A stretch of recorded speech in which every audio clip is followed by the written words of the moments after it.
Thank you, Hashem. Thank you, Hashem.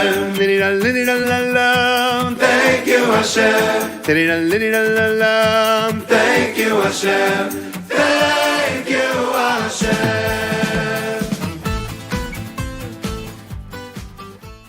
Hi everyone. In this video we're going to be discussing the water in parts of the city of New York.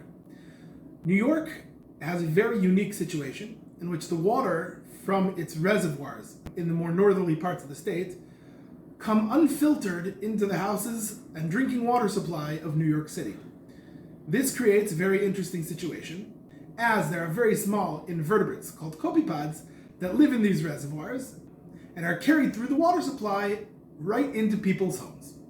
Now these copepods are extremely small and in general are very hard to see, and in one's cup they might look like small specks of white dirt. However, in the reservoirs themselves, they are easily identifiable based on the unique way that they swim in the water. It is certainly a large machlokes haposkim whether they are mutter or aser, and each person should certainly consult their rav to find whether they are mutter or not. In this case, we are going to discuss it from a neutral standpoint, and just discuss what people can do practically to avoid the copepods in their water. Now let's take a look at copepods that I found in the water of New York City, and pictures I received from several colleagues of mine. Let's take a look. So, the house I'm staying in Brooklyn currently is fully filtered, but their garden hose is not. So we're going to take a sample from the garden hose into our mesh here. So we're just going to wrap the mesh around the head of the garden hose, and we're just going to spray it. And we're just going to let it run and collect as many copepods as we can. Here's a partial copepod. That brown spot is its single eye. Here is a more full copepod that I found in the water. Oftentimes the copepods don't come whole, so we have a piece of a copepod over here. Now this is a copepod that was found very fresh, in its full colors. The next copepods were found by a colleague of mine by the name of Hirsch from Borough Park, who has a factory that produces clean, fresh greens.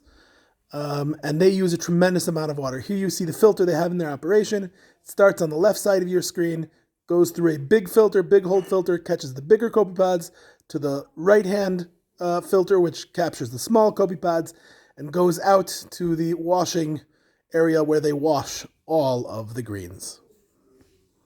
It's also very important to know that outside of New York, even though in the United States this is a very rare problem, but in other parts of the world, especially in the Far East, oftentimes their water is highly infested. Now that we've seen the copepods in the water, what can we do to remove them from our drinking supply? So what many people in Brooklyn, for instance, do is they use filtration systems. Some people put filters on their houses, some people put them on the faucets, but what's very important is that one should make sure that any water that comes in contact with food should be filtered. Just like someone who doesn't want to consume them by drinking the water directly, one should also be careful when washing meat or washing vegetables or any other food product that could possibly come in contact with the water. One would want to make sure that those sinks are at the very least filtered, if not the whole house. With this information, those who live in New York and those who visit New York should be able to drink the water the way the Ribono Shel Olam intended.